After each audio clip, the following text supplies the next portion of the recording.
다른 사람들에 의해 수없이 반복되어 온 성경 이야기들 중에도 여전히 그림자 속에 묻혀있는 이야기들이 있다. 사람들의 기억에 남지 않은 이름, 무대 뒤에 감춰졌던 인물들. 그 중 하나가 야곱의 다섯째 아들 단의 이야기다. 그는 가장 사랑받은 아들도 아니었고 강력한 전사도 아니었으며 지도자적인 이치에 있는 존재도 아니었다. 그러나 그의 삶은 실수와 회개, 그리고 신성한 사명으로 물들어 있었고 결국 한 지파의 운명을 뒤바꿨다. 이 이야기는 단순한 전기가 아니다. 이는 리더십의 본질을 다시 생각하게 만드는 라정이며 정의와 운명, 인간의 연약함과 하나님의 뜻이 엮인 복합적인 이야기다. 단은 고려한 침묵 속에서 태어난 인물이었다. 가나안 땅의 심장부, 해가 떠오를 땐 지풀은 하늘로 물들고 밤이면 무한한 별빛으로 장식되는 그곳에서 그는 세상에 태어났다. 그의 존재는 축복과 시련이 동시에 주어진 운명의 이중성을 상징했다. 그는 야곱의 다섯째 아들이자 라헬이 아이를 갖기 위해 자신의 몸종인 비라를 대신 내어준 뒤 태어난 첫 번째 아들이었다. 라헬의 간절함, 야곱의 사랑, 레아와의 긴장된 관계, 이 모든 것이 단의 출생에 얽혀 있었다. 야곱은 신의 약속을 성취하기 위해 애쓰는 족장의 이치에 있었지만 마음은 늘 복잡했다.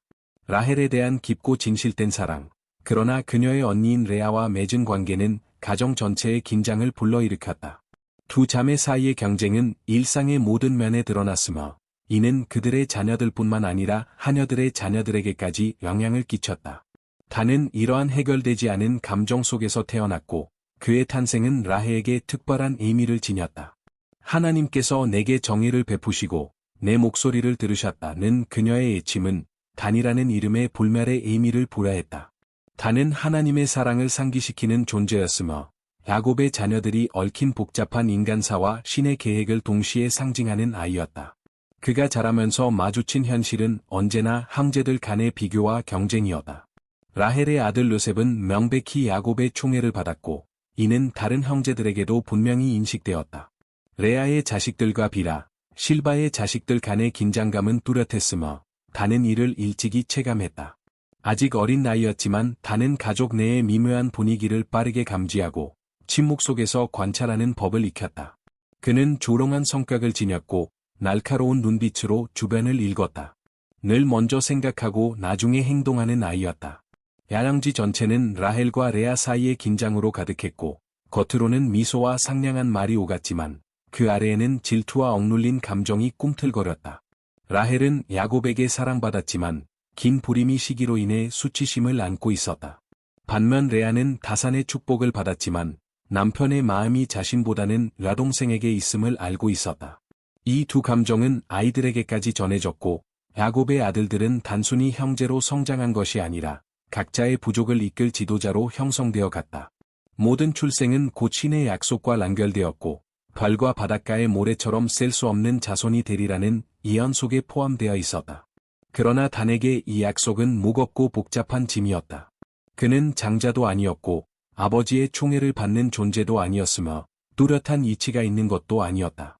어정쩡한 이치에서 그는 스스로의 의미와 자리를 찾아야 했다.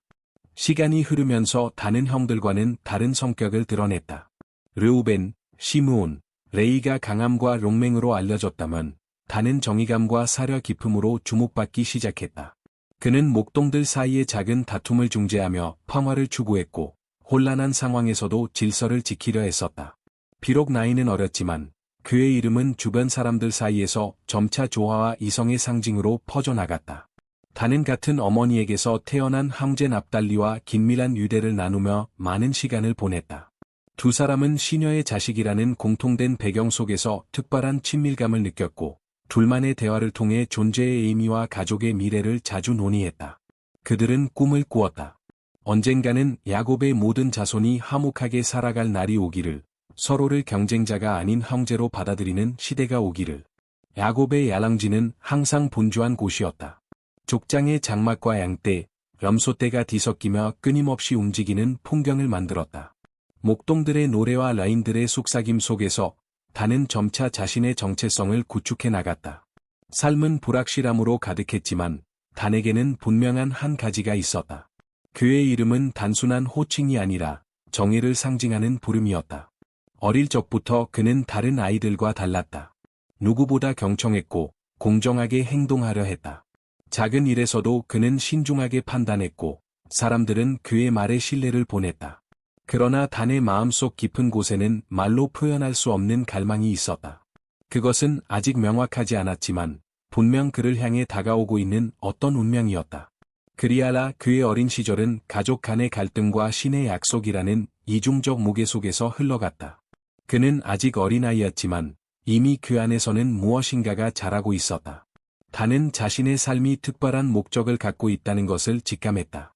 그리고 비록 그 길이 수수께끼처럼 보랐지만 그는 두려워하지 않았다. 그는 알고 있었다. 자신이 야곱의 아들 중 하나라는 사실만으로도 이미 신의 계획 안에 있다는 것을. 그리고 언젠가는 자신의 진짜 자리가 드러날 것임을 믿었다. 그의 유년기는 빛나는 햇살 아래 펼쳐졌지만 그 햇살은 언제나 가족 내 갈등과 그림자를 함께 들이우고 있었다. 야영지의 아이들은 복잡한 감정의 수렁돌이 속에서 자라났고 일상의 평범한 반복 속에 그 감정은 언제든 넘쳐 흐를 준비가 되어 있었다. 단 역시 그 감정을 느꼈다. 말없이 조롱이 흐르던 그 분위기 속에서 그는 자신이 살고 있는 세상이 단순하지 않다는 것을 점점 이해해갔다. 그 어떤 말보다 침묵 속의 차별과 감정들이 그의 마음에 깊이 새겨졌다. 그 가운데서 요셉은 아버지의 눈에 가장 빛나는 존재였다. 라헬의 아들로 태어나 애모와 재능으로 일찍이 주목받았고 야곱의 특별한 애정은 그에게로 집중되었다. 특히 요셉이 그 유명한 색색의 옷을 받았을 때 누구도 부정할 수 없을 만큼 아버지의 편에는 분명해졌다. 모든 아들들과 마찬가지로 단도 자신이 장남도 아니고 성격이 불같지도 않다는 걸 잘 알면서도 마음 깊은 곳에서 떨칠 수 없는 서운함이 피어오르곤 했다. 그는 이러한 감정을 겉으로 드러내는 사람이 아니었다. 본래 말수가 적고 내면이 깊었던 단은 속으로 삼키고 곱씹는 편이었다. 그의 눈빛에는 어딘가 어린아이답지 않은 통찰이 담겨 있었고 세상을 바라보는 시선에는 나이를 초월한 깊은 이해가 배어 있었다. 그러나 겉으로는 드러내지 않았지만 그의 마음속 한편에서는 자신도 주목받고 싶다는 단순히 존재로서 가치 있게 여겨지길 바라는 갈망이 서서히 타오르고 있었다. 그런 마음속 울림에도 불구하고 단에게는 한 사람의 존재가 이안이었다. 같은 어머니 비라에게서 태어난 형제 납달리. 그는 단과는 정반대의 성격이었다. 활달하고 생기 넘치는 그의 에너지는 단의 신중하고 조롱한 성향과 절묘하게 어우러졌다. 두 사람은 함께 들판을 누비고 양떼를 돌보며 가끔은 단순히 지평선을 바라보는 시간 속에서 말 없는 교감을 나누었다. 단에게 납달리는 숨을 쉴 수 있는 공간이자 마음의 벽을 허물 수 있는 친구였고 비라의 아들로서 같은 경계를 경험하는 존재였다.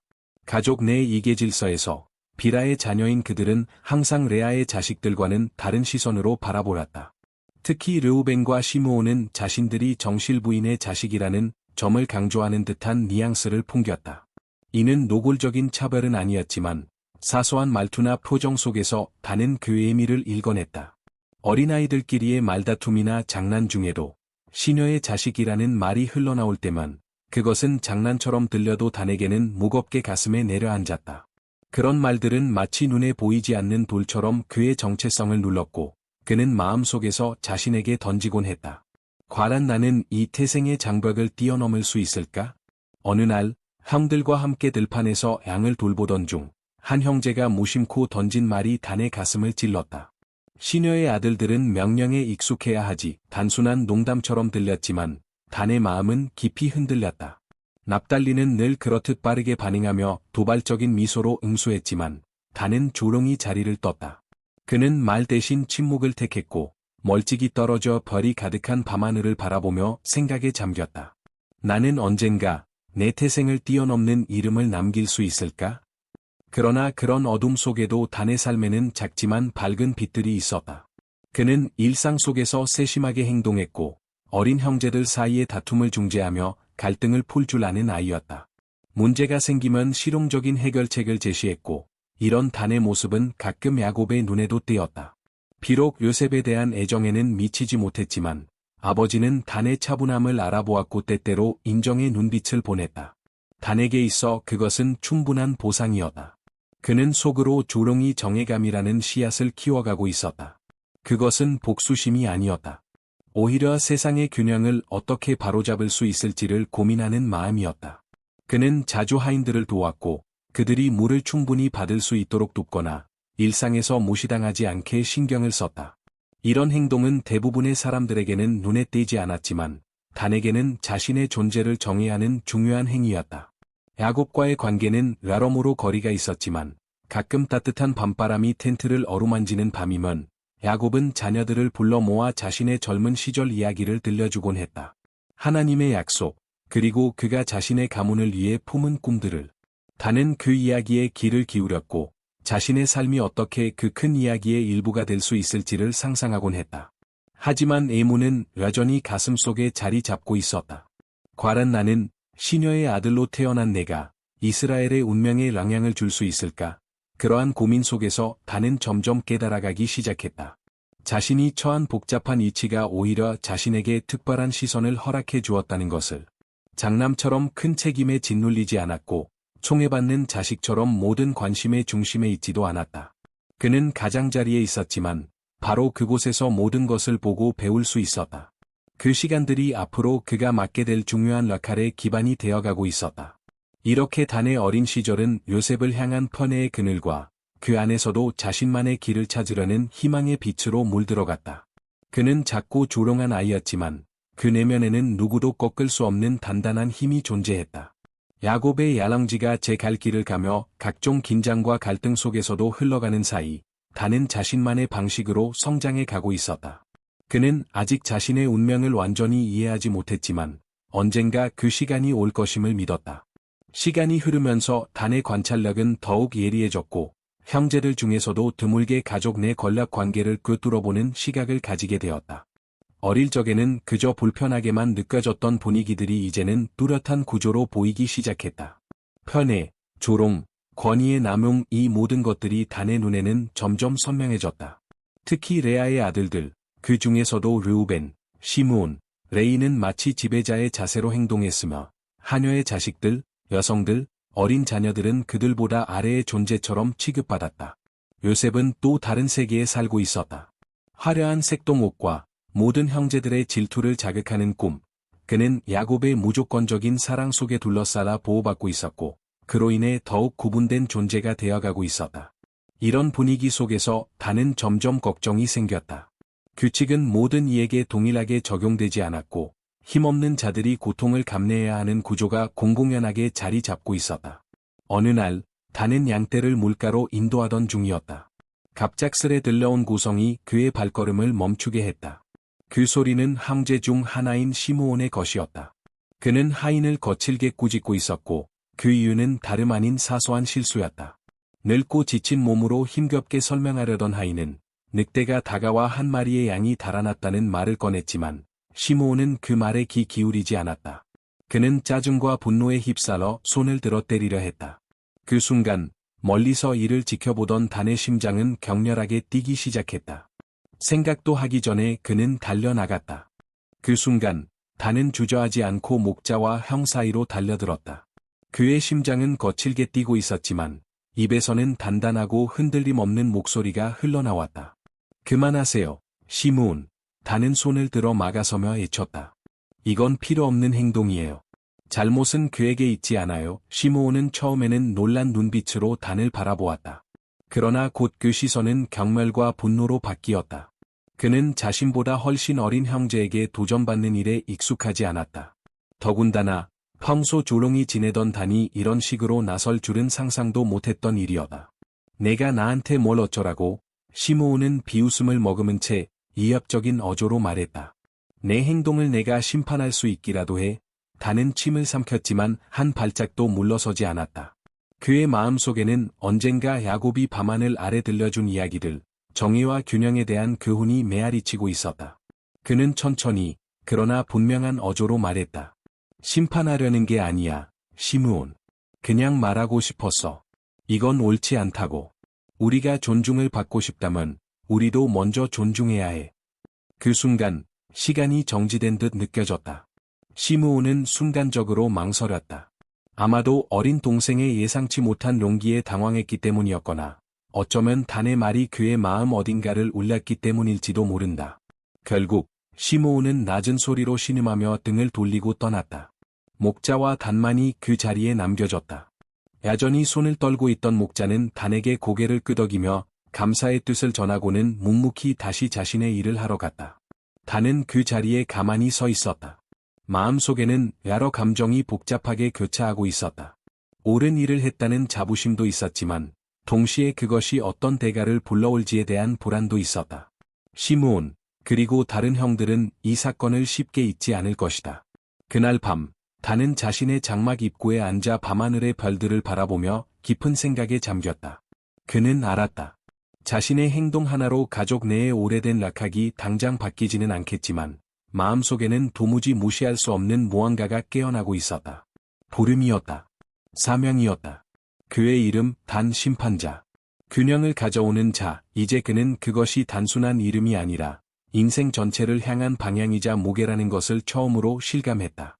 그 이후로 단은 이전에는 대수롭지 않게 낙였던 작은 일들에 더욱 주의를 기울이기 시작했다.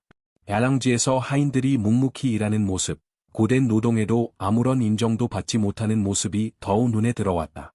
형들이 불필요한 권위를 내세우는 모습, 어린 형제들이 목소리를 낼 기회조차 갖지 못하는 구조, 이 모든 것이 단의 가슴에 쌓아갔다. 그의 마음속에서는 커다란 퍼즐이 조롱이 맞춰지고 있었다. 납달리는 단의 변화를 곧바로 눈치챘다. 어느 오후, 양들을 돌보고 나서 나무 그늘 아래 함께 앉아 쉬던 중, 그는 조롱이 입을 열었다. 며칠 전 봤어. 내가 시므온한테 맞섰을 때 단은 형을 바라보았지만 아무 말도 하지 않았다. 납달리는 말을 이었다. 용감했어. 하지만 위험하기도 했지. 시므온은 쉽게 있는 사람이 아니야. 단은 차분한 목소리로 대답했다. 알아. 그래도 가만히 있을 수는 없었어. 우리끼리라도 정의롭게 살아야지. 가족이라면 그래야 하지 않겠어? 납달리는 미소를 지었다. 단의 단호한 태도에 존경심이 생겼다. 자신은 단처럼 깊이 고민하지는 않았지만 단 안에 무언가 특별한 것이 있다는 건 알고 있었다. 다른 형제들이 아직 깨닫지 못한 무언가가. 시므온과의 그 사건은 단에게 전환점이 되었다. 그는 점점 더 자주 형제들 간의 분쟁을 중재하게 되었고, 양쪽 이야기를 듣고 합리적인 해결책을 제시하는 능력은 주변 사람들에게 신뢰를 주기 시작했다. 단은 의도하지 않았지만 자신의 이름이 뜻하는 길을 천천히 걷고 있었던 것이다. 하지만 그는 알았다. 이 길이 쉬운 과정은 아닐 것임을. 그가 사는 세상은 힘과 지위가 모든 것을 결정짓는 곳이었다. 정의는 종종 외면받았고 악자는 침묵을 강요당했다. 그럼에도 불구하고 그의 마음속에는 하나의 희망이 자라고 있었다. 언젠가 하나님께서 자신의 손을 들어 정의를 이루게 해 주시리라는 믿음이었다. 그 믿음은 아직은 희미한 불빛 같았지만 점차 그의 인생이라는 지평선 위의 모습을 드러내고 있었다. 그러던 어느 날 한 사건이 단의 삶을 송두리째 흔들었다. 요셉이 배신당한 날이었다. 그날의 기억은 단의 마음속 깊은 곳에 평생 지워지지 않을 상처로 남게 되었다.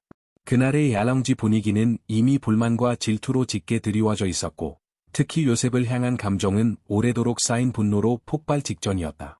그러나 그날의 일은 야곱의 모든 아들들에게 그리고 단에게 되돌릴 수 없는 전환점이 되었다. 그 시작은 그저 평범한 명령이었다. 야곱은 요셉에게 먼 들판에서 양을 돌보고 있는 형들을 찾아가 보라고 지시했다. 이 일은 자주 있던 일이었지만 색색의 옷을 입은 요셉의 등장은 즉시 형들의 마음속에 질투와 분노를 일으켰다. 단과 납달리는 멀리서 그 광경을 지켜보았다. 불안한 정적은 마치 폭풍 전의 하늘처럼 무거웠다. 봐라, 저놈 또 왔네. 시므온이 요셉을 향해 노려보며 중얼거렸다. 꿈만 꾸며 자기가 대단한 줄 아는 녀석. 레이도 낮은 목소리로 말을 이었다. 이제 정말 지긋지긋하다. 언제까지 저 녀석의 허세를 참아야 하지? 단은 그 말에 소름이 돋았다. 자신은 요셉을 미워하지 않았지만 모두를 상대로 그의 편을 들 자신도 없었다. 그는 싸울 전쟁을 고르고 있었다. 그리고 이 전쟁은 이성이 말살될 곳이었다. 일은 순식간에 벌어졌다. 요셉이 다가오자 형들은 그를 둘러싸더니 격렬한 손짓으로 그의 옷을 벗겨냈다. 요셉은 당황하라 말을 꺼냈지만 그 말들은 비난과 조롱 사이에 묻혀버렸다. 단은 그 장면을 가장자리에서 바라보았다. 움직이지 못한 채 마음속 갈등만 점점 커져갔다. 그때 맏형 르우벤이 나섰다. 그는 요셉에게 질투심을 품고 있었지만 피를 흘리는 일까지는 원하지 않았다. 죽이지 말자. 르우벤은 냉정하면서도 단호한 어조로 말했다. 저기 빈 우물에 던져 넣자. 거기서 저지른 일을 생각하게 하자. 형제들은 조롱이 고개를 끄덕이며 동의했다. 요셉은 절규하며 몸부림쳤지만 그의 몸은 거칠게 끌려가 우물 안에 던져졌다. 단은 그 모든 광경을 조롱이 지켜보았다. 그의 양심은 그 일이 잘못되었음을 애치고 있었지만 형제들의 집단 압력은 그의 몸을 굳게 만들었다. 몇 시간 후 형제들이 쉬고 있을 때 저 멀리서 낙타를 이끄는 이스마엘 상인들이 모습을 드러냈다. 그 순간 유다가 입을 나눴다. 그 제안은 더 어두운 결말을 예고하고 있었다. 단은 그 말을 들은 순간 가슴이 조여오는 듯한 통증을 느꼈다. 유다의 제안이 공기 중을 맴도는 동안 누구도 반대의 말을 내뱉지 않았다. 몇 분도 채 지나지 않아 형들은 요셉을 우물에서 끌어올렸다. 그의 얼굴에는 절망이 가득했고 눈빛은 형들의 손에서 자신이 팔려나가는 그 현실을 받아들이지 못한 채 떠돌고 있었다. 그 순간 요셉의 시선이 단과 마주쳤다. 아주 짧은 찰나였지만 말로 표현할 수 없는 의미가 그 눈빛 속에 담겨 있었다. 단은 마치 요셉이 속으로 애치고 있는 듯한 기분을 느꼈다. 제발, 무언가 해줘. 그러나 단은 입을 날지 못했다. 아무 말도 하지 못했다. 형제들이 상인과 거래를 마치고 다시 모였을 때 그 자리는 짙은 침묵으로 뒤덮었다. 그들은 요셉의 채색 옷에 짐승의 피를 묻혀 아버지 야곱에게 짐승에게 찢겨 죽었다고 거짓말을 할 계획이었다. 단은 누구의 얼굴도 제대로 쳐다보지 못했다. 가슴을 짓누르는 죄책감이 그를 숨쉬기조차 어렵게 만들었다. 그날 밤, 단은 가장 믿을 수 있는 존재이자 유일한 안식처인 납달리를 찾아갔다. 별이 가득한 하늘 아래 그들은 조롱이 나란히 앉았다. 하늘의 어둠은 마치 그들이 저지른 일의 무게를 그대로 반영하고 있는 듯했다. 어쩌다 우리가 이렇게 되었지? 단의 목소리는 죄책감에 눌려 갈라지고 있었다. 요셉은 우리의 형제였어. 납달리, 그는 우리 피를 나눈 형제야. 납달리는 한숨을 길게 내쉰 뒤 낮게 대답했다. 나도 몰라. 단, 하지만 너도 느꼈지? 그 미움, 그 분노. 아무도 멈출 수 없을 만큼 강했어. 단은 고개를 끄덕였지만 마음속은 이로받지 못했다. 그는 하늘을 바라보며 속으로 묻고 있었다. 우리 아버지의 하나님은 우리를 보고 계셨을까? 우리가 한 일을 용서하실 수 있을까? 아니, 나는 나 자신을 용서할 수 있을까? 난 우리가 완벽한 가족이 아니란 건 알고 있었어. 납달리는 조롱이 말을 이었다. 하지만 오늘은 정말로 의문이 들어. 우리가 과란 이스라엘의 12지파가 될 수 있는 존재들인지. 이렇게 잔인한 일을 저질렀는데 우리가 어떻게 선택된 민족이 될 수 있겠어? 단은 대답하지 않았다. 대신 향의 말이 마음 깊숙이 파고들게 내버려 두었다. 그의 내면에서는 말할 수 없는 맹세가 조롱이 태동하고 있었다. 언젠가 기회가 온다면 반드시 이 잘못을 바로잡을 거야. 반드시 정의를 실현하는 자가 될 거야. 진정한 심판자, 단으로서. 그날 밤은 단에게 있어 새로운 장의 시작이었다.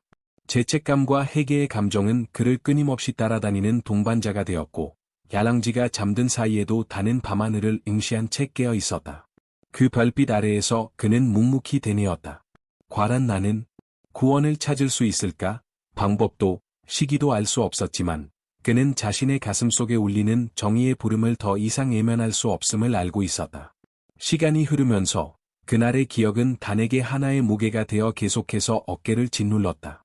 형제들은 겉으로는 아무렇지 않게 삶을 이어갔다. 야랑지의 일상, 양떼를 돌보는 일, 어색한 웃음이 섞인 대화들. 그러나 단에게는 아무것도 예전 같지 않았다.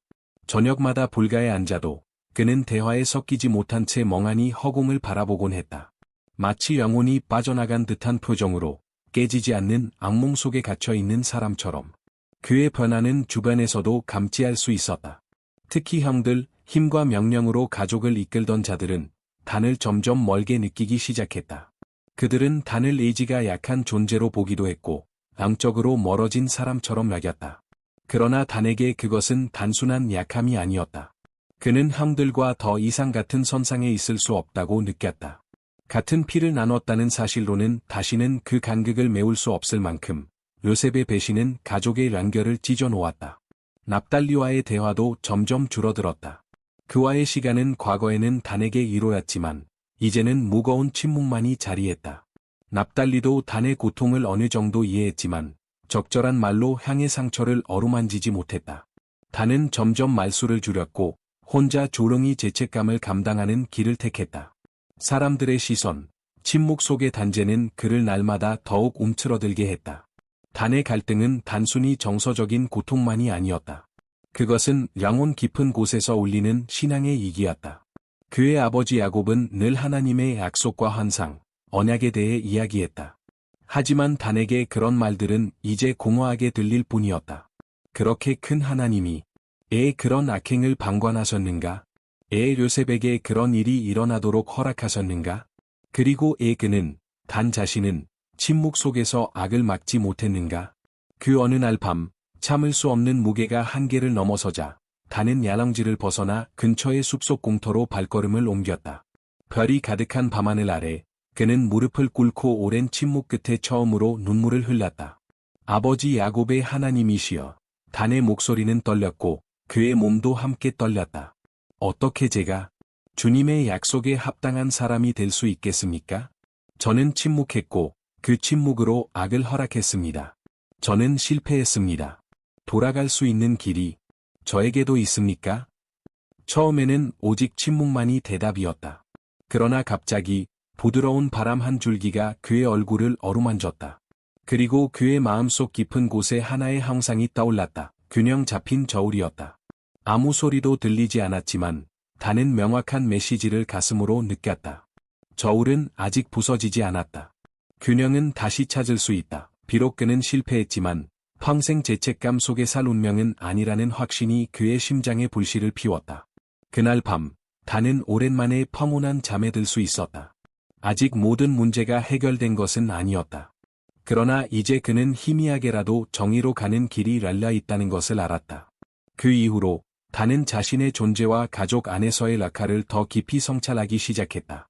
그는 과거의 잘못에 머무르지 않고 앞으로 무엇을 할 수 있을지를 고민했다. 형제들과는 여전히 거리를 두었지만 그는 주변에서 정의를 실천할 수 있는 작은 기회를 찾기 시작했다. 하인들을 도왔고 어린 형제들이 부당하게 다뤄질 때 나섰으며 일의 분배가 공평하게 이루어지도록 신경 썼다. 작아 보일 수 있는 행동들이었지만 그것은 단에게 새로운 목적을 부여했다. 그러나 죄책감의 그림자는 여전히 그의 곁을 떠나지 않았다. 때로는 밤중에 깨어나 요셉이 상인들에게 끌려가던 그 순간이 생생하게 떠올라 식은땀에 흠뻑 젖곤 했다. 그 순간마다 단은 계속해서 기도했다. 방향을 알려달라고, 이 길을 계속 걸어갈 수 있는 힘을 달라고. 분명한 응답이 항상 오는 것은 아니었지만 그 기도 하나하나는 단의 마음을 조금씩 변화시키며 자신의 인생에 아직 더 큰 목적이 남아있다는 확신을 더욱 굳혀주었다. 그러던 어느 날 단은 야영지에서 멀리 떨어진 지역에서 앙떼를 치던 중 그의 길을 뒤바꾸는 또 하나의 경험을 하게 되었다. 양들이 풀을 뜯고 있는 모습을 바라보던 단은 그중 한 마리가 무리에서 떨어져 덤불에 걸려 버둥거리는 모습을 발견했다. 그런 상황은 흔한 일이었지만 이상하게도 그날은 그 장면이 그의 눈을 붙잡았다. 그는 곧장 달려가지 않고 잠시 가만히 서서 그 양이 스스로 빠져나오려 애쓰는 모습을 바라보았다. 앙은 끝내 혼자의 힘으로는 벗어날 수 없었고 그제야 단은 조심스럽게 다가가 덤불에서 풀어준 후 등을 떠밀어 무리로 되돌려 보냈다. 그 짧은 순간 단의 마음에는 이상한 감정이 일었다. 그 양처럼 자신도 누군가의 도움 없이는 길을 찾을 수 없다는 것을 깨달았다.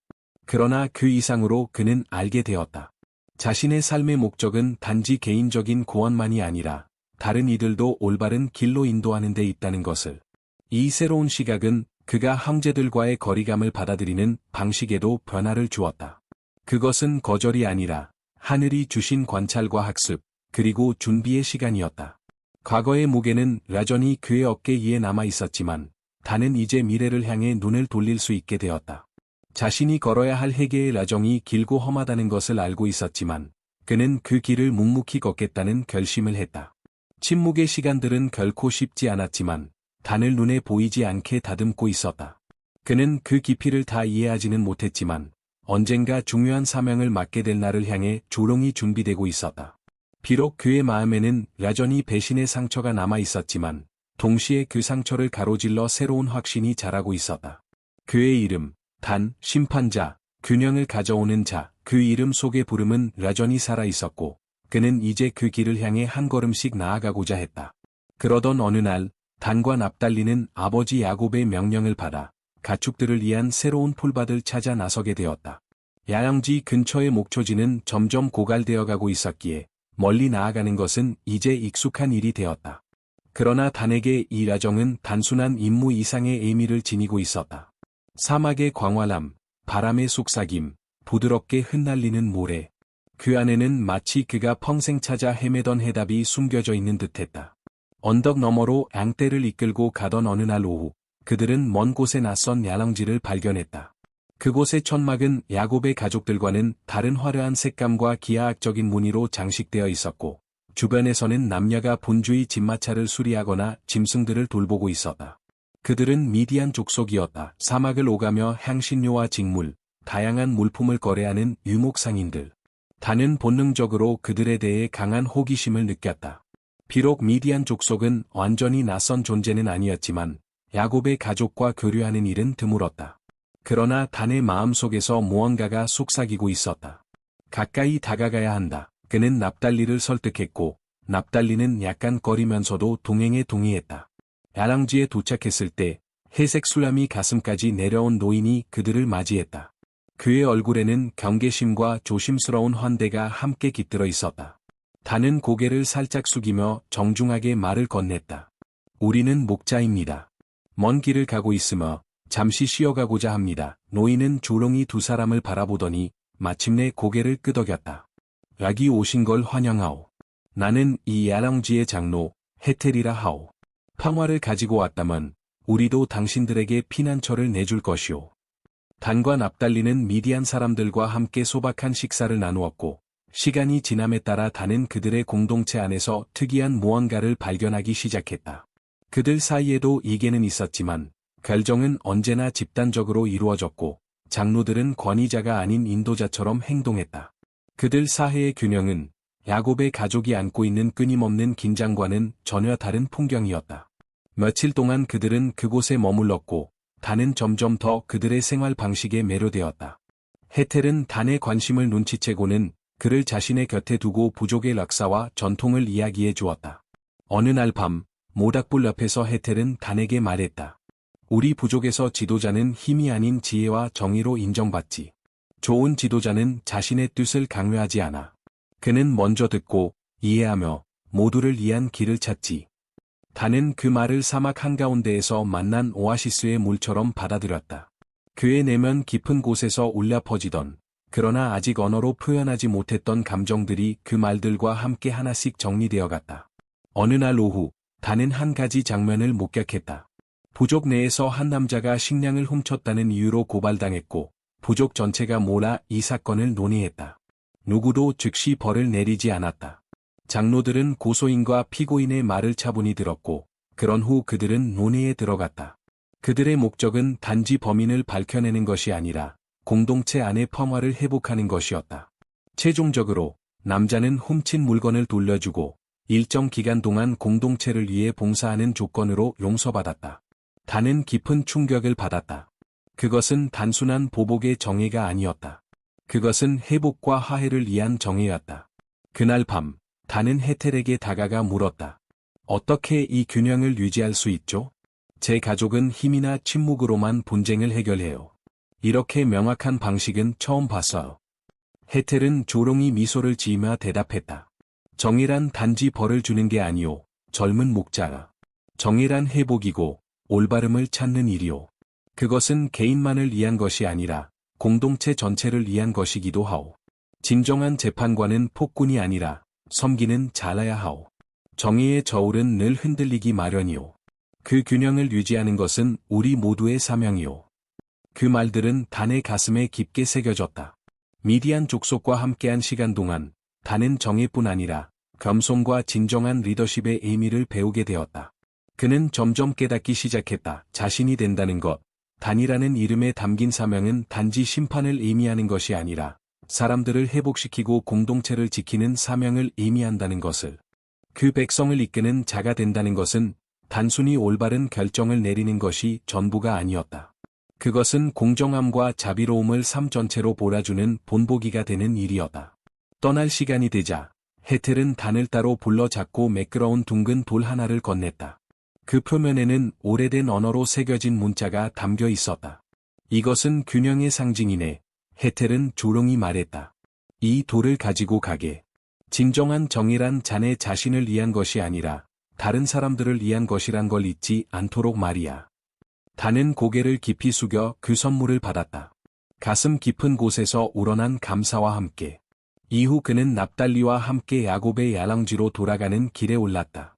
모래바람이 부는 사막 길을 따라 걸으며 단은 머릿속에 떠오르는 장면들과 가르침들을 하나하나 곱씹었다. 미디안 족속과의 만남은 그의 마음속에 하나의 씨앗을 심었고 이제 그 씨앗은 뚜렷한 방향과 목적을 가진 생명처럼 싹트고 있었다. 이제 그는 알았다. 심판자가 된다는 것은 운명이자 동시에 책임이었다. 과거의 그림자를 넘어서 공동체의 균형을 가져오는 인물이 될 수 있다는 믿음이 단 안에서 자라나고 있었다. 그 길은 결코 쉬운 과정이 아니었지만 단은 이미 마음의 결정을 내렸다.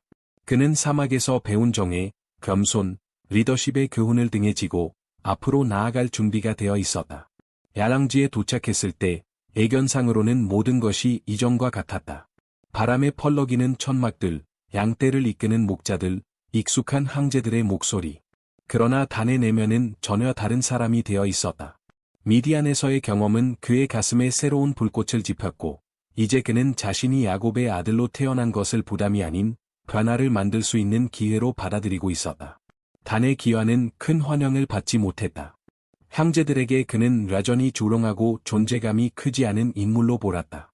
그러나 시간이 지나면서 그들은 단의 내면에서 일어난 변화를 점차 감지하기 시작했다. 그는 더 이상 주저하지 않고 말했고 그의 말에는 예상치 못한 깊이와 통찰이 담겨 있었다. 특히 형제들 간의 다툼이나 하인들과의 문제 앞에서 단은 항상 중립적인 입장에서 평화롭고 공정한 해결책을 제시했다. 그의 태도는 점점 더 많은 사람들의 이목을 끌기 시작했다. 단은 지도자의 자리를 노린 적도, 주목을 바란 적도 없었다. 하지만 그의 균형 잡힌 성품과 누구의 말이든 경청하려는 자세는 자연스럽게 주변 사람들의 존경을 이끌어냈다. 젊은 목자들은 단에게 조언을 구했고, 하인들은 단에게서 보호받고 있다는 안도감을 느꼈다. 그들의 권리를 지키고, 목소리를 들어주는 사람, 그것이 단이었다. 이렇게 해서, 하나의 부족이 형성되기 시작했다. 아직 공식적인 이름도 없고 선언된 것도 아니었지만 사람들은 점차 단의 곁에 모이기 시작했다. 그에게서 정의와 자비의 모범을 본 이들이 그와 함께 공동체를 이루는 꿈을 꾸기 시작한 것이다. 납달리 역시 그 변화에 감탄했다. 어느 날 밤 모닥불 앞에서 형제는 조롱이 물었다. 미디안에서 대체 무슨 걸 배운 거야? 너를 완전히 바꿔 놓은 것 같아. 우리가 보지 못한 무언가를 찾은 것처럼 보라. 단은 가만히 불꽃을 바라보다가 부드럽게 웃었다. 그건 밖에서 찾은 게 아니야, 납달리. 항상 내 안에 있었던 거야. 누군가가 그걸 꺼내주는 방법을 보여줬을 뿐이지. 하지만 모든 것이 조화롭기만 한 것은 아니었다. 시간이 지날수록 단 주변에 모이는 사람들이 늘어남에 따라 형제들 간의 긴장도 점점 고조되었다. 특히 시므온과 레이는 단의 영향력이 자신들의 권위에 위협이 될 수 있다고 느끼기 시작했다. 자신들이 중심이 되어 움직이던 가족 안에서 단이 조롱이 주목받고 있다는 사실은 그들을 불편하게 만들었다. 어느 날 단이 목자들과 양떼의 분배에 대해 논의하고 있던 자리로 시므온이 거칠게 들어왔다. 언제부터 내가 이 야랑지를 다스리기 시작했지? 그의 말투에는 노골적인 조롱과 불쾌함이 담겨 있었다. 몇몇 하인들이 내 말 잘 듣는다고 해서 내가 지도자라도 된 줄 알아? 그러나 단은 익숙한 그 태도에 휘둘리지 않았다. 그는 목소리를 높이지도 화를 내지도 않았다. 대신 조롱이 시므온의 눈을 바라보며 단호하게 말했다. 나는 누구의 지도자가 되려 한 적 없어. 다만 옳다고 믿는 일을 할 뿐이야. 누군가 내 곁에 있는 이유는 그들도 그 뜻에 동의하기 때문이지. 내가 그들에게 강요한 건 아니야. 단의 대답은 시므온의 공격적인 태도를 잠시 멈추게 만들었지만 긴장감은 사라지지 않았다. 그 광경을 지켜보던 유다와 스불론은 서로 눈빛을 교환하며 생각에 잠겼다. 그들은 이제 애문을 품기 시작했다. 과란 단 주위에 모이는 이 부족은 어디까지 자라게 될까? 단의 추종자들 사이에서도 갈등이 없던 것은 아니었다. 정의란 무엇인가를 두고 서로 다른 생각들이 점차 충돌하기 시작했다. 어떤 이들은 잘못을 저지른 자들에게 더 강한 처벌을 요구했고, 또 다른 이들은 화해와 회복을 강조했다. 단은 미디안에서 배운 것을 바탕으로 균형을 이루려 했지만, 그 과정은 결코 간단하지 않았다. 예를 들어, 어느 날 젊은 목자가 공동 재산인 양을 훔치는 장면이 목격되었다. 일부는 그를 공개적으로 처벌해야 한다고 주장했고, 또 어떤 이들은 캠프에서 추방하자는 의견을 냈다. 단은 양측의 의견을 조롱이 경청한 후, 모두를 모닥불 근처로 불러 모았다. 그리고 도둑질을 했던 목자에게 직접 물었다. 내 것이 아닌 것을 훔쳤니? 단의 목소리는 부드러우면서도 단호했다. 젊은 목자는 얼굴을 붉힌 채 가족이 굶주리고 있었고 다른 방법이 없었다고 고백했다.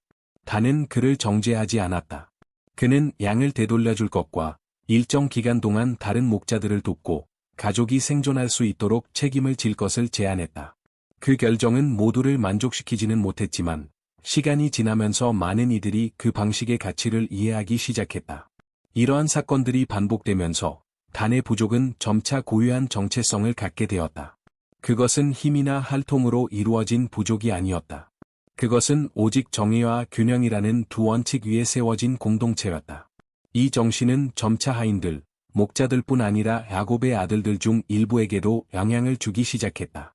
처음에는 회의적이던 그들도 단의 비전에 조금씩 존경을 표하기 시작한 것이다. 멀리서 이 모든 것을 지켜보던 야곱도 그 변화를 느꼈다.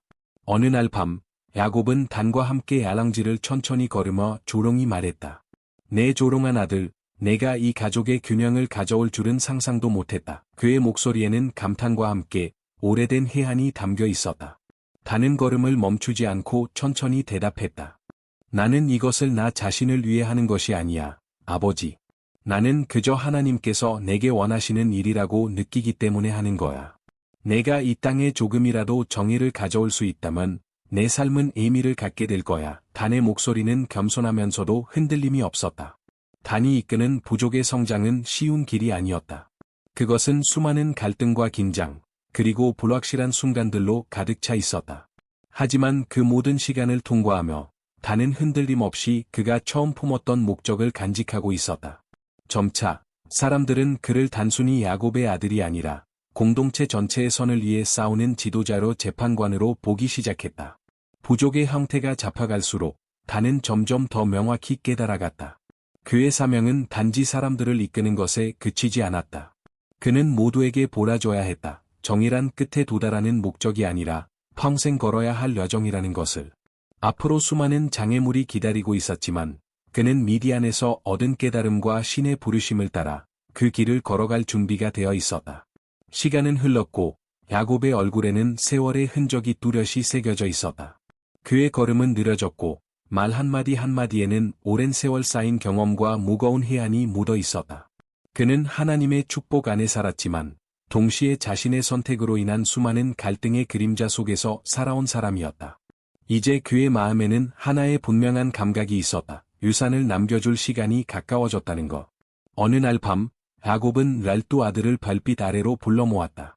모닥불은 어둠 속에서 깜박이며 춤을 추었고 그 불빛은 이스라엘의 미래가 될 랄두 남자의 얼굴 위로 그림자를 드리웠다. 분위기는 장엄했고 기대감과 긴장감이 공기 속에 퍼져 있었다. 야곱은 낮은 의자에 앉아 한 명씩 바라보며 입을 열었다. 내 사랑하는 아들들아, 내 인생의 날들이 이제 얼마 남지 않았다.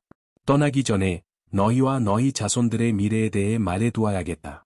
너희 각자는 하나님의 계획 안에서 중요한 자리를 맡게 될 것이다. 형제들은 숨을 죽인 채 들었다. 야곱은 르우벤부터 유다까지 각 아들에게 축복과 경고, 때로는 예언이 섞인 말을 전했다. 그것은 단순한 칭찬이나 꾸짖음이 아니라 그들 존재에 대한 통찰이었다. 드디어 단의 차례가 되었다. 그의 심장은 조롱이 떨리고 있었고 가슴 깊은 곳에서는 무언가가 솟구쳤다. 야곱은 그를 바라보며 눈빛 속에 자부심과 엄숙함을 함께 담아 말했다. 단, 너는 내 백성을 재판할 자가 될 것이다. 이스라엘의 한 지파처럼 그의 말은 천둥처럼 단의 영혼을 울렸다. 그러나 이어진 말은 단을 더욱 깊이 사로잡았다. 너는 길가의 뱀 같고 오솔길 앞의 독사 같으니 말의 발굽을 물어 그 탄 자를 뒤로 떨어뜨릴 것이다. 야곱의 예언은 축복인 동시에 수수께끼였고 단은 그 의미를 온몸으로 받아들였다. 그는 마치 무거운 사명을 목에 걸고 있는 것처럼 느꼈다. 야곱의 음성은 점차 엄중해졌다. 하지만 조심하라, 내 아들아. 재판관의 자리는 정의를 세워야 하나, 자만에 빠지면 그 힘은 너를 타락시킬 것이다. 너의 판단이 흐려지면 내가 세워야 할 균형은 무너지고 말 것이다. 단은 말없이 고개를 끄덕이며 그 경고를 마음속에 깊이 새겼다. 아버지의 예언에는 정답이 없었다. 오직 조심스레 걸어야 할 길만이 남아 있었다. 모임이 끝나고 형제들은 하나둘 장막으로 돌아갔지만 야곱의 말은 공기 속을 맴돌며 사라지지 않았다. 단은 밤하늘 아래 홀로 남았다. 그는 헤텔이 자신에게 건넸던 고대 문자가 새겨진 매끄러운 돌을 손에 쥔 채 천천히 돌렸다. 내 백성을 위한 재판관. 그는 아버지의 말을 반복하며 중얼거렸다. 그런데 뱀이지. 어떻게 내가 두 가지를 동시에 지닐 수 있을까? 그는 알고 있었다. 정의란 두 날을 가진 검이었다. 질서를 세우려는 랄망은 자칫하면 억압이 될 수 있었다. 그는 자신이 처한 위치가 결코 쉬운 자리가 아님을 알고 있었고, 항상 자신의 불완전함과 싸우며 균형을 지켜야 한다는 사실을 받아들여야 했다. 야곱의 자만에 대한 경고는 단의 마음을 깊이 흔들었다. 그는 누구보다도 알고 있었다. 선한 의도조차도 쉽게 타락할 수 있다는 것을. 마음속에서 하나의 질문이 또렷하게 떠올랐다. 진정한 재판관이란 무엇일까? 단은 그동안 단순히 갈등을 해결하는 것을 넘어 재판관이란 공동체의 균형을 지키는 수호자라는 것을 배워왔다. 그것은 때로 자신을 희생해야 하는 자리였고 누구에게도 환영받지 않는 결정을 내려야 할 때도 있었다. 그는 미디안에서의 기억을 떠올렸다. 헤텔이 전해준 말, 정의는 내 것이 아니다. 그것은 하나님의 것이야. 너는 단지 저울을 움직이는 손일 뿐이야. 그 말은 이제 단의 영혼 깊숙한 곳에서 다시 울렸다. 그는 깨달았다. 자신의 사명은 영광을 위한 것이 아니었다. 그것은 철저히 하나님의 목적을 이루기 위한 도구가 되는 일이었다. 그리고 그 길을 가려면 단순한 의지만으로는 부족했다. 그는 믿음이, 지혜가, 그리고 무엇보다 겸손이 필요했다. 시간이 흐르며 단은 마음속에서 하나의 그림을 그리기 시작했다. 어떻게 하면 그는 그 길을 끝까지 걸을 수 있을까? 그는 혼자서는 해낼 수 없음을 알았다. 뜻을 같이 하는 사람들과 함께해야 했고, 정의를 위해 싸우되 욕망에 휘둘리지 않아야 했다. 그는 마음속 깊이 결심했다. 어두운 날에도 하나님의 음성에 귀 기울이겠다고. 장막 사이로 부는 바람이 속삭이는 밤, 단은 조롱이 서약했다. 자신이 이 백성의 재판관이 되어야 한다면 반드시 그 직분에 걸맞은 사람이 되리라고. 자만에 빠지지 않겠노라. 저울이 자신의 욕망 쪽으로 기울지 않도록 하겠노라. 만약 그가 뱀이 되어야 한다면 그 독은 파괴를 위한 것이 아닌 보호를 위한 것이 되게 하리라고. 마침내 그는 천천히 자리에서 일어나 장막으로 향했다. 이제 그의 손에는 야곱의 예언이라는 무게가 있었고 가슴속에는 새로운 명확함이 자리하고 있었다. 그는 다가올 도전들을 피하지 않을 것이었다. 그가 미디안에서 처음 깨달았던 것, 정의란 라정이며 고통 속에서 태어난다는 것, 그 진리를 따라 앞으로도 계속 걸어갈 것이었다. 단은 미래를 알 수 없었다. 하지만 한 가지는 확실했다. 그가 정의로운 선택을 하나씩 할 때마다 그는 아버지가 자신에게 본 그 유산에 더 가까이 다가갈 것이었다.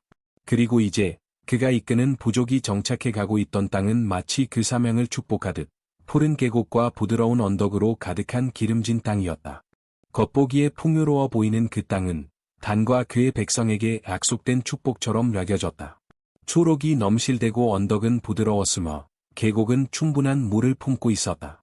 그러나 그 땅의 풍요는 곧 강대한 적의 눈길을 끌고 말았다.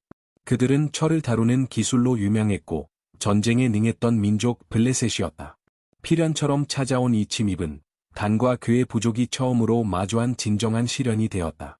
갈등은 작고 불안한 마찰에서 시작되었다. 블레셋의 무리들이 주변 지역의 모습을 드러냈고 약한 정착촌들을 약탈하거나 목자들에게 조공을 요구했다. 불안에 떨며 찾아온 마을 대표들은 단에게 조언을 구했고 단은 조롱하지만 단호한 목소리로 답했다. 우리는 억압자에게 조공을 바치지 않을 것이다. 이 땅은 우리에게 약속된 땅이다. 블레셋이 싸움을 원한다면 응하겠지만 우리는 굴복하지 않을 것이다. 충돌이 불가피하다는 것을 직감한 단은 부족의 방어를 조직하기 시작했다. 그들은 훈련된 군대는 아니었지만 단은 이들이 땅과 가족을 위해 싸울 용기를 가진 사람들이라는 걸 알고 있었다. 그는 부족 안에서 가장 신뢰할 수 있는 인물들을 모아 전략회의를 나눴다. 그 중에는 큰 무리를 이끌 줄 알았던 목자 에즈란, 할솜씨로 명성이 높았던 용감한 라성 타마르, 그리고 단순한 대장장이었으나 거친 손으로 무기를 만들기 시작한 아비람이 있었다. 그들은 캠프 외곽의 한 장막에서 몰았다. 단은 말없이 모두를 바라보다가 차분하게 말문을 날았다. 그들은 수가 많고 무기도 우월하다. 정면 승부로는 이길 수 없다. 하지만 우리는 이 땅을 그들보다 더 잘 안다. 그 점을 이용하자. 그날 이후 부족 전체가 움직이기 시작했다. 감시조가 꾸려졌고 길목에는 함정이 설치되었으며 식량과 자원이 전략적인 지점에 비축되었다. 나이와 성별을 불문하고 모든 이가 방어에 참여했다. 얼마 지나지 않아 블레셋이 본격적으로 움직였다. 어느 아침 전차의 바퀴 소리와 함께 진동하는 대지는 공포감을 몰고 왔다. 그러나 단과 그의 전략자문들은 이미 준비를 마친 상태였다. 블레셋의 병거가 협곡의 좁은 길에 진입하자마자 땅속에 숨겨졌던 나뭇가지와 돌이 hil을 막아버렸다. 적은 무장한 채였지만 기동력을 잃은 그들은 순식간에 취약해졌다. 그 순간 언덕 위에서 타마르가 이끄는 공수대가 일제히 화살을 쏘았다. 양라브로는 에즈란과 그의 전사들이 몰아쳐 들어왔다. 단은 고지대에서 전장을 바라보며 지휘에 집중했다. 그는 누구도 충동적으로 움직이지 않게 지시했고 모든 조화를 유지하며 전투를 이끌었다.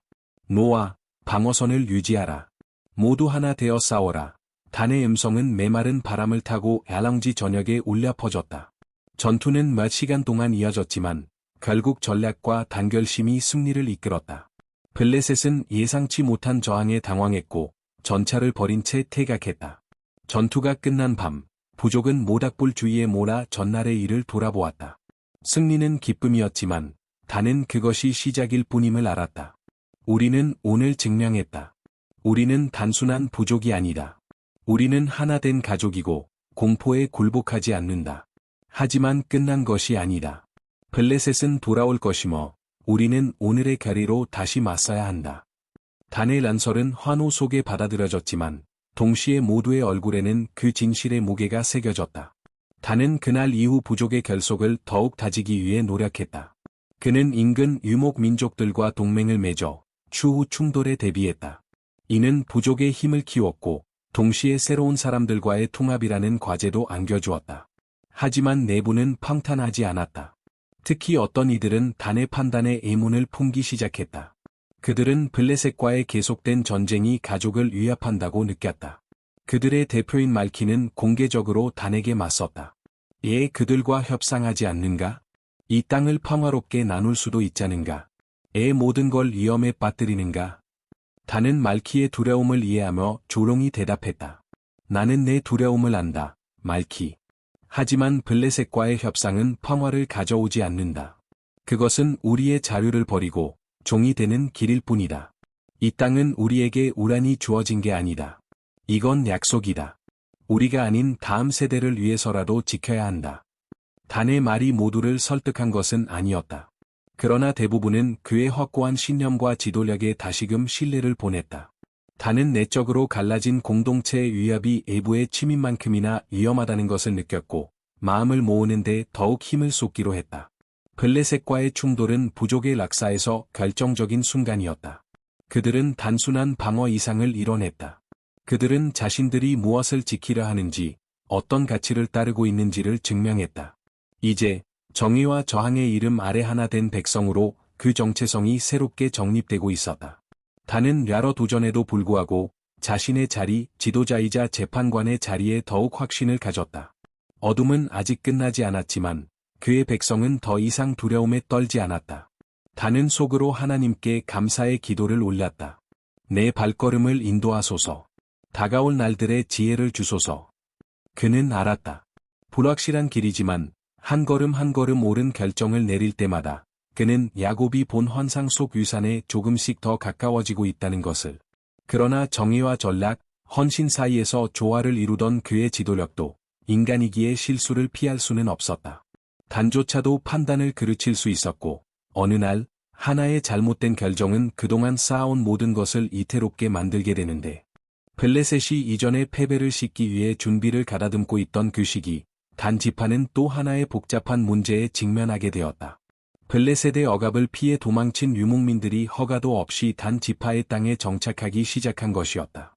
초기에는 소수의 무리만이 찾아와 도움을 청하고 피난처를 대가로 충성을 맹세했다.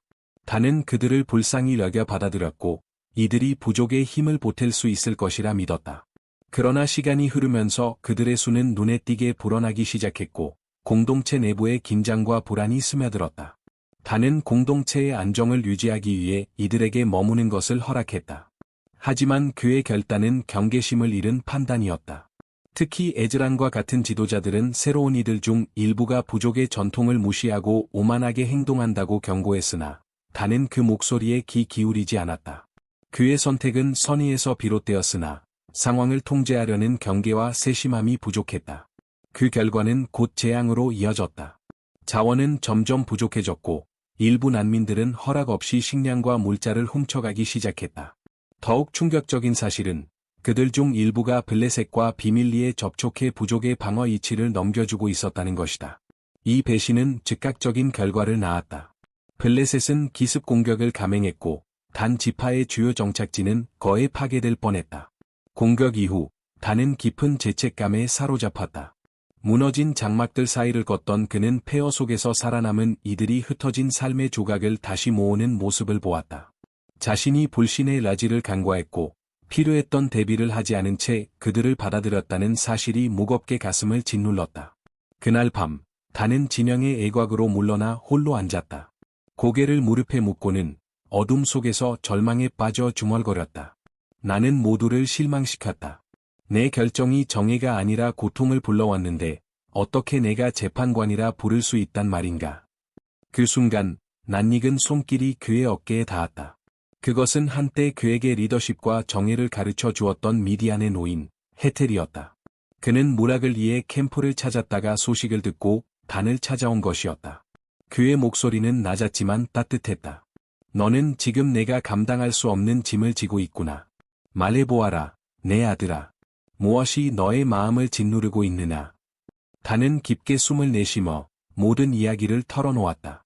피난민을 받아들인 결정, 감시의 부족, 그리고 그 결정이 초래한 끔찍한 결과. 이야기를 모두 들은 헤텔은 단의 눈을 바라보며 단호하게 말했다. 그래, 너는 실수를 했다. 그것은 부정할 수 없다. 하지만 지도자는 완전함으로 평가받지 않는다. 실수 이후 어떻게 다시 일어서는가로 평가받는다. 너에게 진정 중요한 질문은 실수했느냐가 아니라 이 실수로 무엇을 배울 것인가이다. 단은 아무 말도 하지 않았다. 하지만 헤텔의 말은 그의 내면 깊숙이 스며들었다. 기억하거라, 노인이 이어 말했다. 정의의 저울은 인간이 완전하지 않기에 완전할 수 없다. 그러나 저울은 다시 균형을 맞출 수 있다. 내가 해야 할 일은 단지 잘못을 인정하는 것이 아니라 그 잘못 속에서 하나님을 찾는 것이다. 그분이 너를 이 자리에 두셨고 그분이 너를 다시 인도하실 것이다. 그 말은 단의 마음 속 어두운 안개를 천천히 걷어냈다. 여전히 죄책감은 남아 있었지만 이제 그는 자신의 실패를 끝이 아닌 배움의 기회로 바라보기 시작했다. 다음 날 단은 모든 부족민을 불러 모았다. 그는 단도직입적으로 자신의 실수를 인정했고 어떠한 변명도 하지 않았다. 진심을 담아 사과하며 다시는 같은 일이 반복되지 않도록 하겠다고 약속했다. 나는 여러분을 보호하지 못했습니다. 나의 부주의가 고통을 불러왔습니다. 그러나 이 실수가 우리가 누구인지 결정하진 않습니다. 우리는 이 아픔에서 배울 것이며 앞으로 어떤 위협이 와도 이보다 강하게 맞설 것입니다. 그의 말은 부족민들의 마음을 울렸고 여전히 아픔이 남아 있었지만 그들의 눈에는 새로운 희망이 피어났다. 함께 정착지를 다시 세웠고 방어를 강화했으며 공동체의 구조도 재정비되었다. 단은 생존한 피난민들을 하나하나 평가했고 충성을 입증한 자들에게는 머무를 수 있도록 허락했지만 신뢰할 수 없는 이들은 진영 밖으로 내보냈다. 이 사건은 단 지파의 중대한 전환점이 되었다. 단은 새로운 겸손함을 품고 리더십을 이어갔다. 그는 더 이상 충동으로 판단하지 않았고 중요한 결정을 내릴 때마다 하나님의 인도를 구했다. 죄책감은 사라지지 않았지만 그는 그것을 회피하지 않고 리더로서의 성장의 원천으로 삼았다. 이제 그는 실수를 두려워하지 않았다. 오히려 실수는 그를 지혜롭고 믿음 깊은 지도자로 단련시키는 도구가 되었다. 시간이 흐르며 단 지파는 단지 회복에 그치지 않고 더욱 단단해졌다. 블레셋의 공격이 남긴 흉터는 언제나 그들에게 상기시켰다. 고난 속에서도 믿음과 겸손은 구속이 아닌 구원을 불러올 수 있다는 사실을. 그리고 그 중심에 선 단은 완전한 재판관이 아닌 실패를 딛고 배워가는 진정한 섬김의 지도자였다. 그러나 사막의 바람은 다시 불안한 징조를 실어 나르기 시작했다. 이전 전투에서 굴욕을 맛본 블레셋은 단 지파를 완전히 꺾기 위한 대규모 전쟁 준비를 시작했다. 진영 내 긴장감은 점점 고조되었지만 단은 더 이상 두려움에 흔들리는 젊은 지도자가 아니었다. 그는 실수를 경험했고 그로부터 배웠으며 무엇보다 그 경험을 통해 믿음과 리더십을 다져왔다. 그 즈음 블레셋이 진격하고 있다는 소식이 진영에 도달했다. 이번에는 단순히 약탈이 아닌 완전한 파괴가 목적이었다. 무장한 병력과 철갑 전차, 이전보다 훨씬 큰 규모의 병사들. 이 협은 눈앞에 다가와 있었다. 단은 부족의 지도자들과 최근 몇 년간 맺은 동맹들을 소집했다. 그는 파문한 음성으로 말했다. 우리는 물러서지 않을 것이다. 이 땅은 하나님이 우리에게 약속하신 것이다. 누구도 그것을 빼앗게 두지 않을 것이다. 그러나 우리는 무력으로 맞서지 않을 것이다.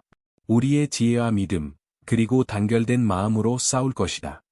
그는 부족을 여러 팀으로 나누어 각기 다른 임무를 부라했다.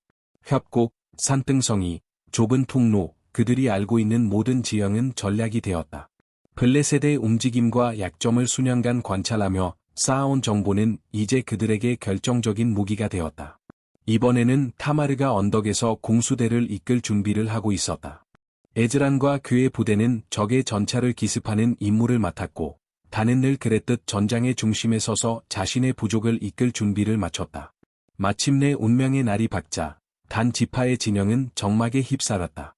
남자들과 여자들 모두는 각자의 방식으로 전투를 준비하고 있었다. 그들은 이 싸움이 단지 전략의 싸움이 아니라 인내와 희생의 싸움임을 알고 있었다. 단은 헤텔이 그에게 건넨 균형의 돌을 손에 쥐고 조롱히 기도했다. 그는 하나님께 힘과 인도를 간절히 구했다. 그리고 곧 전투는 시작되었다. 블레셋은 자신들의 압도적인 병력의 의지에 거침없이 밀고 들어왔다. 하지만 단 지파는 철저히 준비되어 있었다. 좁은 협곡에 설치된 덫들은 전차의 진입을 막아섰고 타마르가 이끄는 공수부대는 언덕 위에서 끝없는 화살비를 쏟아냈다. 에즈라는 정의 병력을 이끌고 적의 전열 깊숙이 침투하러 혼란을 유발했다. 그리고 단은 선봉에서 싸우며 놀라운 결단력과 랄정으로 전장을 누비고 있었다. 그의 외침은 전투의 고함 속에서도 뚜렷이 들렸다. 절대 물러서지 마라. 우리는 이 땅을 위해 싸운다. 우리의 가정과 미래를 위해 싸운다. 전투는 해가 질 때까지 이어졌고 전사자도 적지 않았지만 단의 전략은 결국 승리를 이끌어냈다. 블레셋군은 지쳐 있었고 사기가 꺾인 채 전장을 버리고 후퇴했다. 단 지파는 그들에게 불가능해 보였던 승리를 거머쥐었다. 그러나 그 대가는 컸다. 부족의 가장 용맹한 이들 중 다수가 그날 목숨을 잃었고 에즈란과 타마르도 예외는 아니었다. 그들은 두려움 없이 싸우다 생을 마감했다. 단은 전투에서 승리했음에도 슬픔에 잠겼다. 그는 전사자들의 시신 사이를 조롱히 걸었다. 타마르 곁에 이르자 그녀는 마지막 숨을 거두기 직전 그에게 전할 말을 남겼던 것을 떠올렸다. 복수를 위해 싸우지 말고 정의를 위해 싸워라. 그녀의 그 마지막 한마디는 단의 가슴에 깊게 새겨졌다. 그는 그제야 진정한 승리가 무엇인지 깨달았다. 적을 쓰러뜨리는 것이 아니라 정의와 부족의 결속을 지켜내는 것이 진짜 승리였다. 며칠 후 단은 병상에 누운 그의 아버지 야곱을 찾아갔다. 야곱은 심각하게 병들어 있었지만 아들이 온 것을 알아보고 미소 지었다. 알아, 단아. 그는 힘없이 그러나 따뜻한 음성으로 말했다. 너의 승리에 대해 들었다.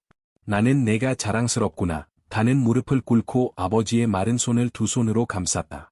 오랜 세월 동안 단은 아버지의 기대에 못 미친다고 느껴왔지만 그 순간 모든 불안이 사라졌다.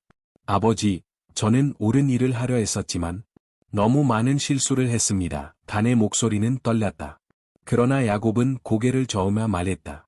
누구나 실수한다, 내 아들아. 나조차도. 중요한 것은 실수가 아닌 그 후에 무엇을 하느냐다. 너는 배웠고 성장했고 정의롭게 너의 백성을 이끌었구나. 그것이 바로 너의 유산이다.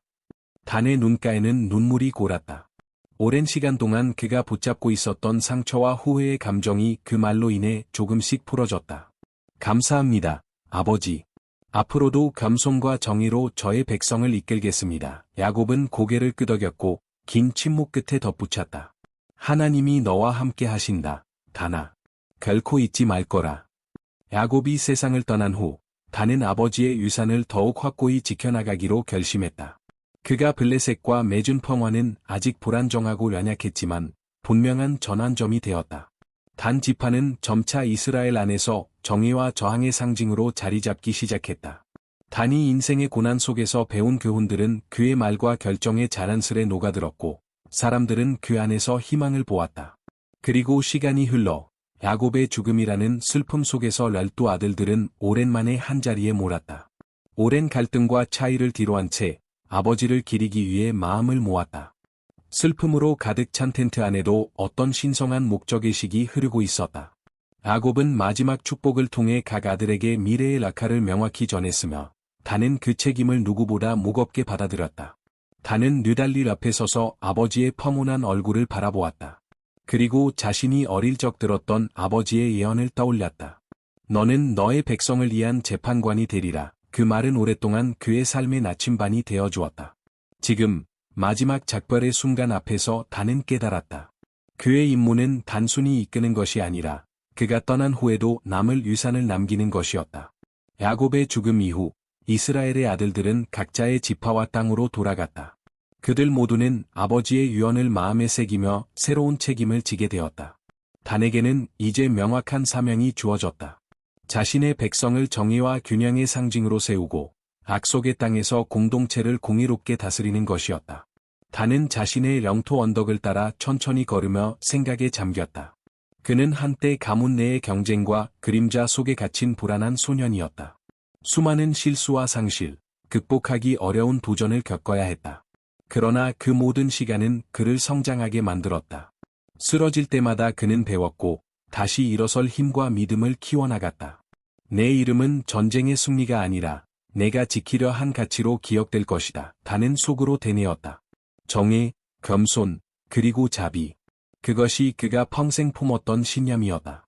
시간이 지나면서 단 지파는 점차 번영하게 되었다.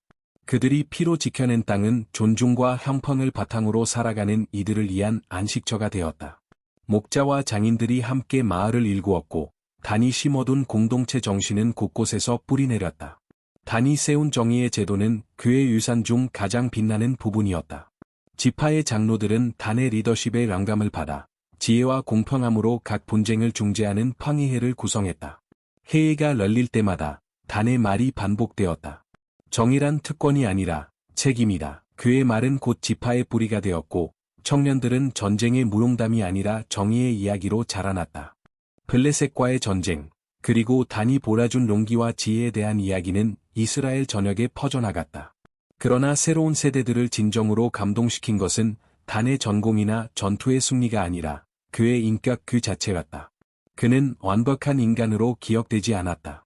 오히려 자신의 약함을 인정하고 그것을 믿음과 겸손으로 극복해낸 사람으로 남았다. 단은 누구보다도 인간적인 지도자였다. 수많은 실패와 시련 앞에서 무너지기보다는 그것을 배움의 기회로 삼아 다시 일어선 이였다. 생의 마지막 마태 동안 단은 자신이 마지막 전투를 벌였던 언덕 근처의 작은 마을에서 조용한 삶을 살았다. 눈처럼 하얗게 센 그의 머리카락과 세월의 흔적이 깊게 새겨진 손은 그가 걸어온 고된 인생을 말없이 증언하고 있었다. 더 이상 전쟁터에 서지는 않았지만 그는 여전히 부족 사람들에게 존경받는 어르신으로서 조언을 아끼지 않았다. 어느 저녁 붉은 노을이 언덕 너머로 물들어갈 즈음 다는 커다란 바위에 앉아 양떼들이 유유히 풀을 뜯는 계곡을 바라보고 있었다. 그 곁에는 그의 손자, 호기심 많은 한 소년이 다가와 함께 자리를 잡았다. 할아버지, 리더가 된 걸 후회한 적이 있어. 소년은 천진한 눈빛으로 물었다. 다는 웃음을 머금고 대답 대신 수많은 기억을 떠올렸다.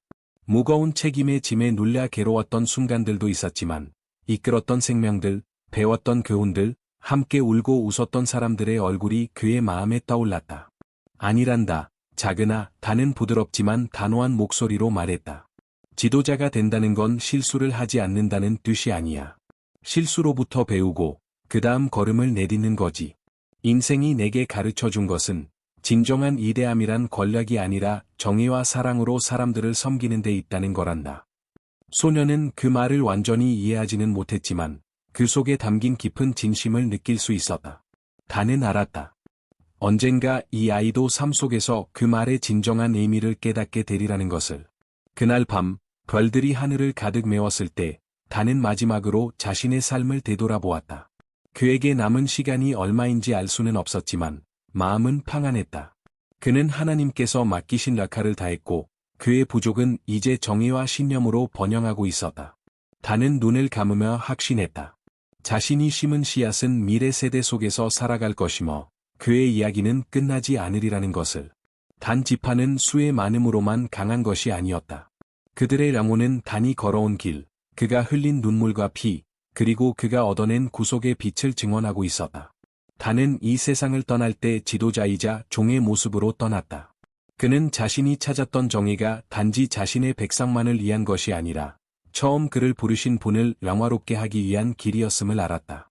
그리고 이렇게 야곱의 5번째 아들 단의 이야기는 이스라엘의 모든 지파들에게 오래도록 회자되는 전설이 되었다.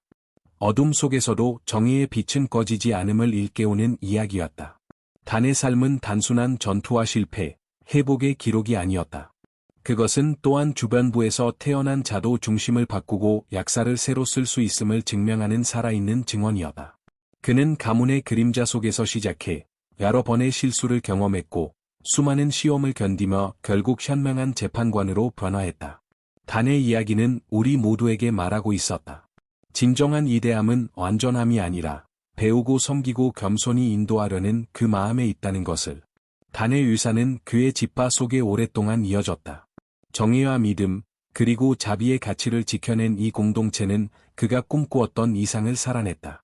그의 삶은 우리 모두에게 도전이자 일호랐다. 어떤 시련 속에서도 우리가 목적을 찾고 세상에 흔적을 남길 수 있다는 소망의 등불이 되었다.